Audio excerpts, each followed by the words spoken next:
Hello, you're listening to Send in the Experts with Georgina Durrant. This podcast is all about teaching and supporting children and young people with special educational needs and disabilities, SEND.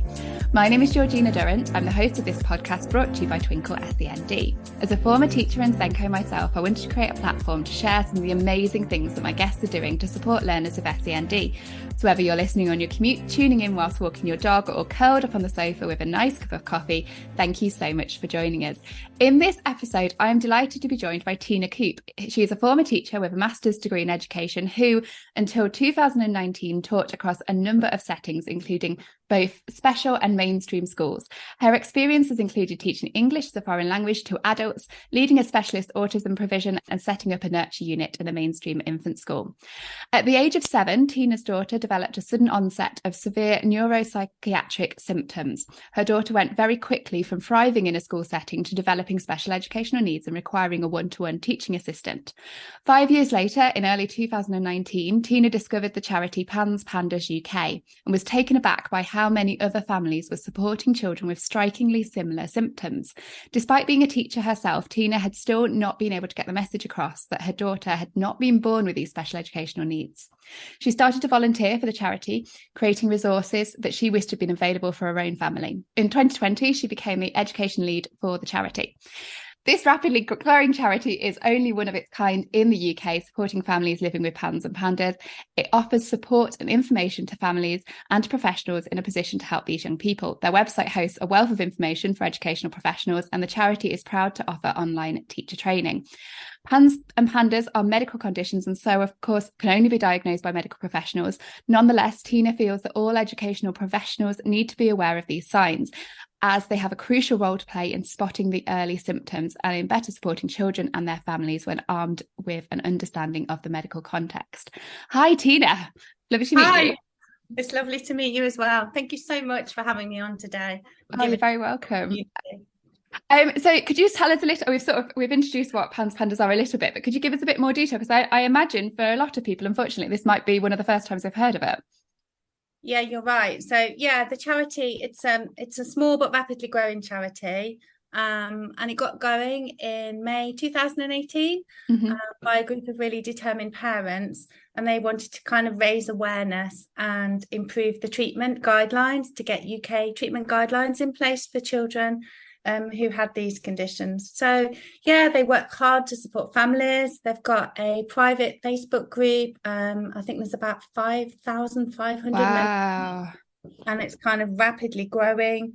And they also work with a network of doctors called the PANS PANDAS Network. Okay. They meet quarterly. And their vision is to ensure better outcomes for people, children and young people living with PANS and PANDAS. Yeah, and what's your role in particular then? You're involved in education. Are you the education lead? Is that correct?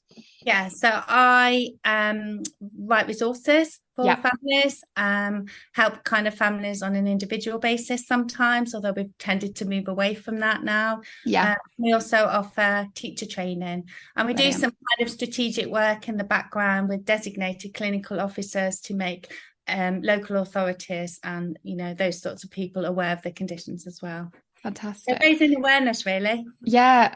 And speaking of that then, so what exactly is PANS and PANDAS then? Can you give it us a bit more detail on what it is? Yeah, I can. So they've got really long names. So haven't they? I like an acronym for this reason. I can understand you wouldn't be able to say the whole thing every time. So even I'm now going to need to refer to my notes.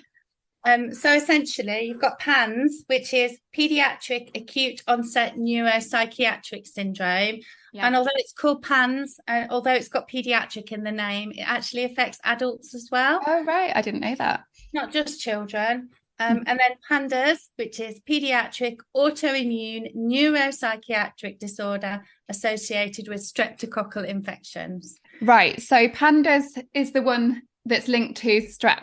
So after a child has strep, and whereas PANS could be other things. Is that correct? Yeah, that's completely right. So PANS is a sort of a wider term, and that could be triggered by COVID-19. We've got a set of children that are affected by PANS, or chickenpox, flu, any infection really that could trigger that. That's terrifying. As a parent, that's absolutely terrifying, isn't it? So these children just have these regular, chicken pox is a regular thing that children get. So they have these, and then their body has a different response to it. Is that what the theory behind it is then? And then, and then they get these sort of psychiatric problems. Yeah, you're right. So it's a kind of a misdirected immune response, and the child's brain essentially. Gosh. And it causes a wide range of kind of neuropsychiatric symptoms, so neurological or psychiatric. And the symptoms the child get are really varied. So no one child who develops these conditions is the same. And we know that, it's really common. Children get infections all of the time, and I think it's fair to say we don't really know, or we've only got early evidence to suggest why some children develop these conditions, kind of post-infections, and other children, obviously, they don't. They just get better. It's quite scary, isn't it? Especially when this, and I'm sure a lot of parents listening will agree, this last autumn term and sort of winter time has been particularly bad for lots of bugs, and there was the strep A outbreak, wasn't there, and all of that. I bet that's been particularly terrifying. Have you been getting more members as a result of these viruses, or is it too early to tell? So both of those in a way. So certainly from the strep A outbreak, the charity then needed to publish some information to kind of support the families on the group about that, in terms of raising awareness, in wider society as well, that this is one potential complication for some children. Strep. But I need to emphasize as well, strep is very common, and all children will have strep. So if this is happening, why haven't we heard about it before? Because until I did research for this podcast, I didn't know very much about this. I think I'd seen you on Twitter talking about it, and that was probably the first time I'd heard about it. So it's obviously working, Tina. Twitter helps. But in general, I don't think many people have heard about it. And why is this going to be the first time people have heard about it? That is a really good question, and it's actually quite difficult to answer. Some of the things that I think might be behind that. There's been controversy about how the conditions should be categorized and treated. There's been issues about which umbrella of specialists they kind of come under. Is it neurology? Is it psychiatry? Is it immunology, for example? There's been a general kind of lack of training and knowledge. The term that we hear sometimes in the charity is that it's controversial. Actually, PANDAS is recognised by the World Health Organization. Oh, right. So I think it's just a few of those things kind of coming together that's created this really difficult situation and low levels of awareness. Gosh, that must be really hard for parents, not only to see their children going through this, but then to not get that diagnosis easy, and to not have anyone to support. I know there's you guys supporting them, but not have it as a general thing that people are aware of. It must be quite isolating until they find sort of the charity like you've got. Must be quite scary for them. I think it is really isolating, because you've kind of got your child deteriorating in their functioning in front of your eyes. That might not be recognised, the extent to which they've developed those symptoms, and then you're unlikely to get a diagnosis, you're unlikely to be able to access treatment, and you find yourselves very quickly in a kind of a different position with schools as well. As your child may have been, being perfectly fine, thriving in their, educational setting, and suddenly things change very quickly. Oh gosh. And it's about getting that awareness out there about what might potentially be going on with some of these children. Because you wouldn't make the link, would you? Initially, I'm just thinking, as a parent, if my child was poorly and then suddenly they had changes that with the behavior or the way they were acting, you wouldn't correlate the two automatically, would you? So it must take a long time for people to come to you and realize that there's a problem. A lot of Googling. Absolutely, through Googling. But you're completely right.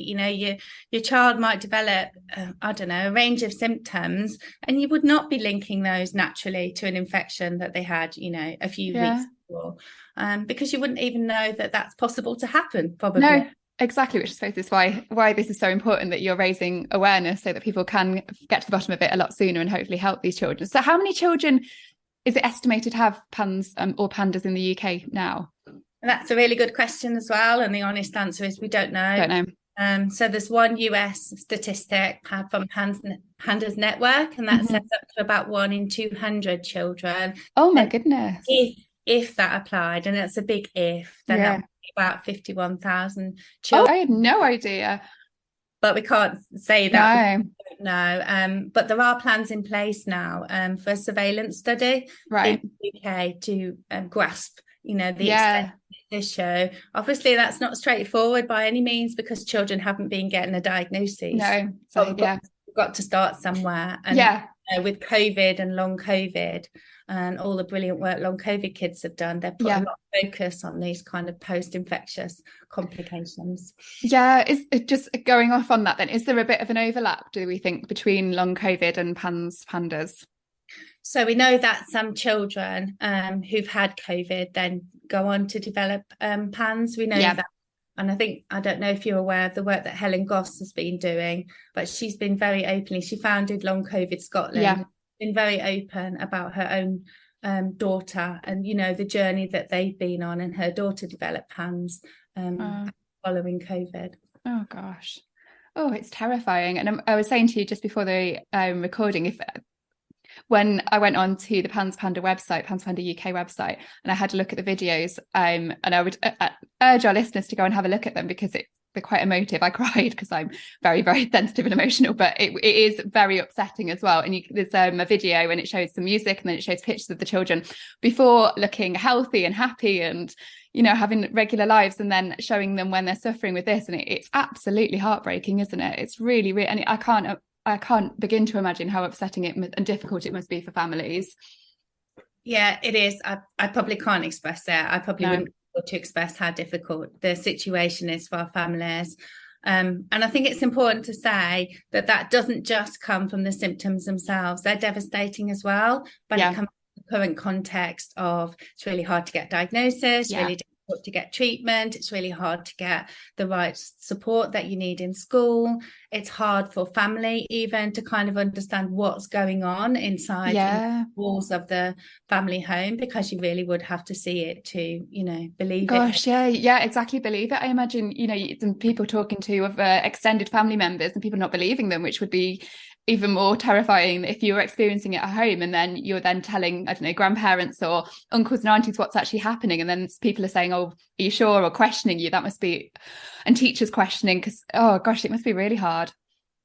Yeah, I think it's a whole storm, really, a whole storm of things that are making things really, really difficult for families. And actually, that's the amazing thing about the support group is, despite what these families are going through, the strength and resilience in the families and their ability to support other families is what they're going through it themselves. It's amazing, really. Yeah, no, it does sound it. Yeah. So what might parents notice at home then if their child has PANS or PANDAS? So it's a good question. And in some ways, it's quite hard to answer because every child's different. So I'll start with that. But there are some signs that you can be looking for. Okay. So firstly, there's a really wide range of the type of symptoms and how severe the child symptoms. So a common scenario is a child might get an infection. So for PANDAS, that would be strep throat. They might seem to get better. Okay. And then you might start to notice some things. And these could include, for example, the child might start saying they've got bad thoughts. Right. So they're often worried about harm coming to their family, or they might feel you're not safe. Or they might even have some visual images that you are being hurt or someone's hurting you. So your child will essentially start to become quite anxious and start to report bad thoughts depending on their age. They'll usually develop really quite severe anxiety. And this is usually about everything. So they start to worry about going to school, about their friendships, about pets. It can be traffic, family members, homework, spelling tests, any kind of assessments in school. They might start saying they don't feel safe, and they might start wanting to be with you a lot more than they did before, really. And that can be following you around the house, wanting to be hugged by you, can't sleep in their own bed anymore, even to the extent of coming with you in the shower. Oh gosh. And then, it gets really, really difficult often to get these children into school, Yeah. they've been skipping into school, all is well. And then suddenly the child is kind of devastated at the school gate. Oh, gosh. And that's often because they're worried that something's going to happen to you while they're, This is heartbreaking, Tina, isn't it? It's really tough stuff. Other things you might notice, you might see behaviours you haven't seen before, like they may struggle to be on their own. They might struggle with basic skills like getting dressed or organising their school bag. They might stop wanting to do things they used to enjoy, like clubs. Mm-hmm. They might watch TV programmes from when they were a lot younger. Oh, that's interesting. Yeah, and they might want to watch the same programme over and over again. You might notice some physical changes. These could be tics. So some children develop tics. You don't have to have tics for PANS or PANDAS, but some children do develop them. And often children will develop kind of some toileting issues. And this can be going to the toilet a lot or feeling that they need to wipe themselves continually. And what happens is that parents usually take them to a GP. Yeah. GP does a urine test on them and the urine test is clear. So it's really, if you're noticing a kind of cluster of changes of bad thoughts, behaviour changes, wanting to be with you, physical changes. Some children develop changes in their fine motor skills. So you might notice that they become really messy when they're eating, or they can't do up their shoelaces, or they can't hold a pencil or do writing in the way that they used to do. So there's lots of potential signs and symptoms. And I think it comes down to families really knowing their child really well before these changes kinds of occurred, and trying to map them all, give equal weighting to all the changes that occur, because that helps the child to get the correct diagnosis quicker. Yeah. And how quick do these symptoms come on then? Like, is it over time? Is it like quite gradual, or is it, do you know what I mean? Like if they had the strep throat and then they got better, how soon after that are they getting these symptoms? So I think we don't know. We don't know the latency period. The diagnostic criteria says it needs to be quite sudden. And how that's defined varies. Yeah. And many families do report that it's quite sudden. Some families even say it's overnight. But other families say there were early kind of bubbling signs or early warning signs when they look back. Yeah, I suppose it's probably difficult to piece them together when at the time you wouldn't know. But yeah, I suppose over time you might be able to look back and think, yes, there was something. Yeah, and that makes sense. And then there's a sudden onset then. Yeah. There's early warning signs. So if they notice these symptoms, they think that's it, then can they how do they go about getting a diagnosis or treatment? Is the treatment, like, what happens? Can you get better from this? Yeah, there is treatment. And actually in the UK, the charity have just come together to form something called the PANS PANDAS working group. Mm-hmm. And this contains lots of different medical bodies, including the Royal College of Psychiatry and the Royal College of Paediatrics and Child Health. And they've come together and very recently, actually in February, published an interim statement with medical guidelines. Oh, brilliant. So this should help a lot now. Yeah. Families are kind of going along to the GP. But I think a really good step is, if families notice this, is if they can kind of do a timeline. Yeah.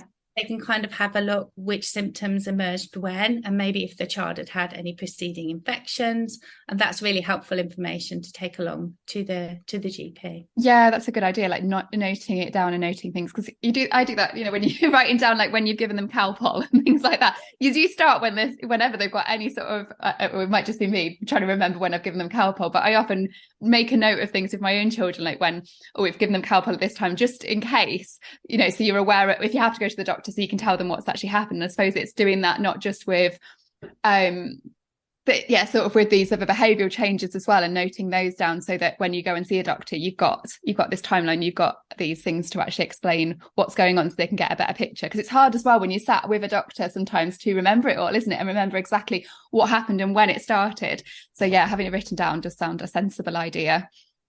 Yeah, and it's really easy to miss some of the symptoms that might be part of the condition. Yeah. So it's really helpful if you can go to the website and look at the diagnostic criteria just to make sure that you're not missing something, because there's such a wide range of symptoms. And, you know, normally if your child develops issues with their writing and disordered eating behavior at the same time, you would not leave them as being linked. So that's the first thing. Things get missed. The second thing is giving equal weighting to what's happened in the child, because often it's the most dramatic symptoms that are focused on, and they tend to be psychiatric. So this, you know, crippling anxiety, or, you know, these kind of intrusive thoughts tend to be the symptoms that are focused on. It's really easy in the GP to then forget to mention, actually, you know, actually all of this is going on. And schools can really help with that as well, because teachers can help by kind of noticing these early signs in school. We've got a resource for that. Oh, brilliant. And I suppose that helps families, doesn't it? If it's not just coming from them, if it's coming from a few angles, like we're noticing it in school, you're noticing it at home, and it's kind of building a bigger picture, isn't it? Absolutely. Yeah, it's really helpful if you have like professional evidence, and your professional evidence can also include evidence before your child got poorly. So if you at all, you know, and needs one-to-one support and all of these things, and they were fine before, it's really helpful to kind of have that evidence as well, if at all possible. So look back on how they were doing before, look back if there's now issues with attendance, if their progress has dropped, you know, if everything's unraveling, have a look, how were they functioning before? Yeah. And so how you said it's treatable, what do they actually, what medicine treats this then? So there's like different, you know, there's different forms of treatment, and I'm not medical. Okay. So there's kind of anti-inflammatory immunology kind of approach.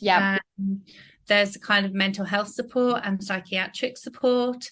There's support that neurologists can give. So there's a kind of wide range of treatment options for children. And in these updated medical guidelines, it signposts clinicians to two sets of guidelines.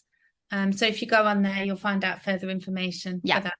So that, no worries. So because a lot of our listeners are teachers, if they're thinking, oh, there's somebody in my class that, you know, didn't need support earlier on, but now is needing support, like how else might they notice it? How else does PANS PANDAS affect children in school? And I imagine this is going to be one of these answers that it could be anything, because it's going to be broad, because we've heard that from how it affects them at home. But what might they notice in the classroom?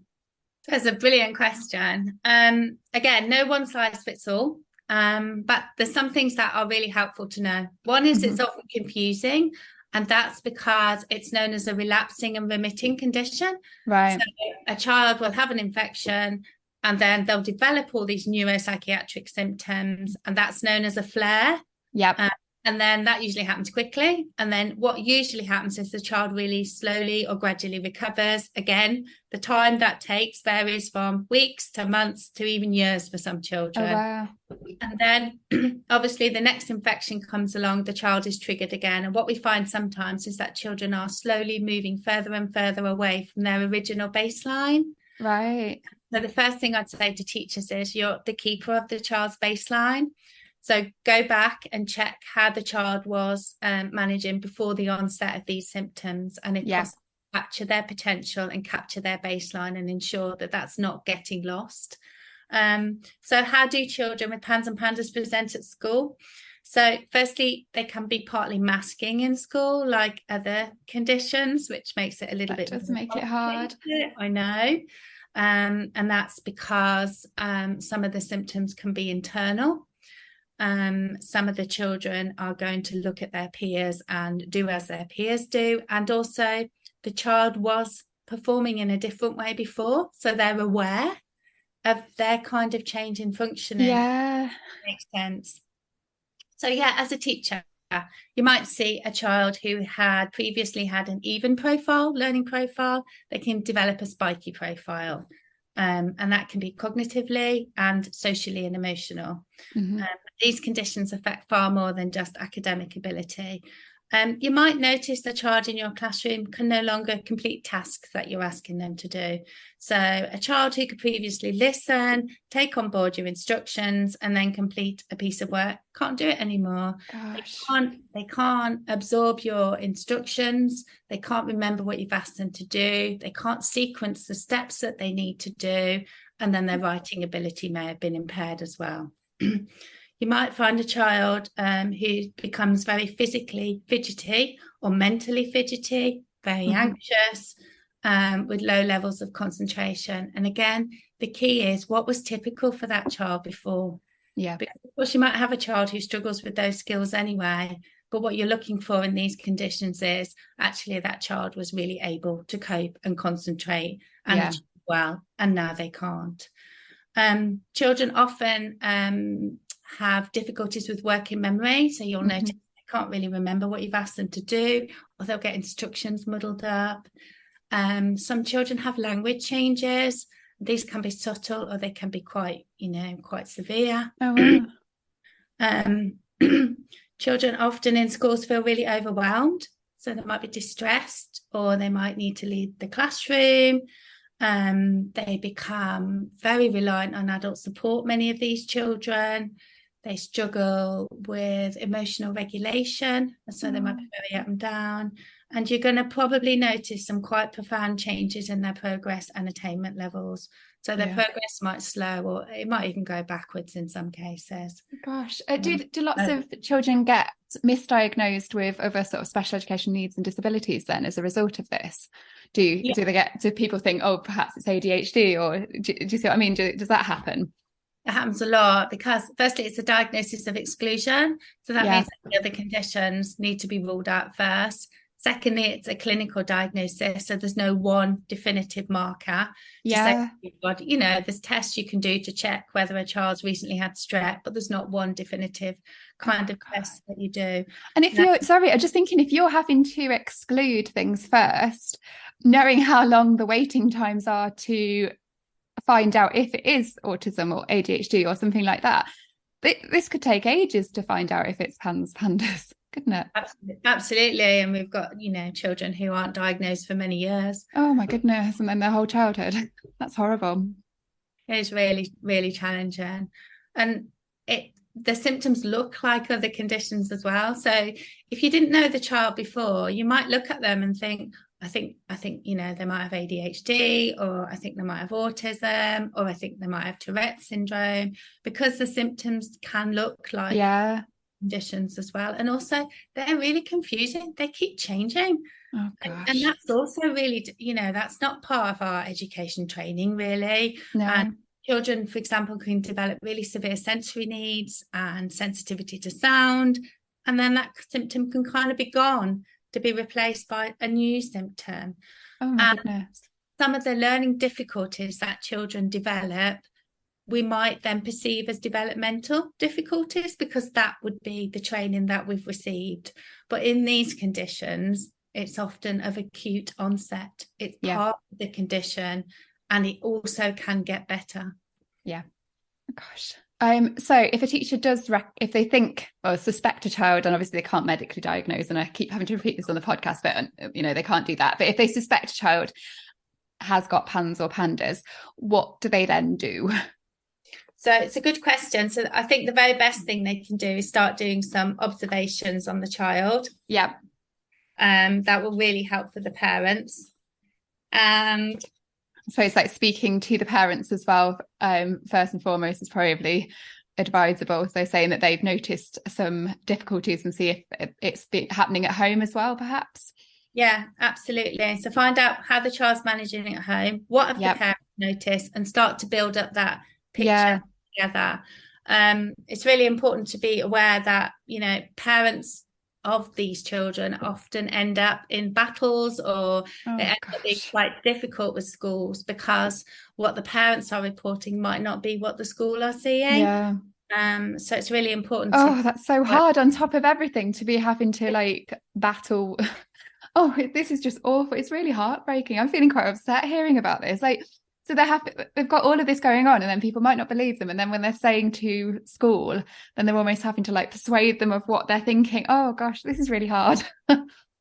Yeah, it is. It's a lot of things kind of coming together. And we would say that schools have a massive role really in providing support for children and parents, even if that's just a listening ear, even if that's just being on the parent side and saying, look, we're here for you. We don't understand it either. This is really confusing for us, how your child is, presenting. And I guess what you're looking for as a teacher is kind of multiple unexplained changes in a child. So if you can see these changes and there's nothing going on at home and everything was okay before, then that might be the time to think, is it worth considering PANS? Because I suppose the teacher is because a lot of these changes might not be something you go to your GP about initially. The teacher might be the first person the parent's spoken to about this potentially. Yeah, absolutely. And they are in a crucial position really to spot those signs, because they often know their children and their families really well. And we'd sort of say to teachers that the earlier they can kind of put in some support for these children, even if they don't have a diagnosis yet, and even if they don't know exactly what's going on, kind of the better, because we've sadly got children on the group who can't really engage with any education now longer term. And that's for many different reasons. But one reason is being in school when you're having all of these different symptoms, because children don't just develop one symptom, they develop lots at the same time.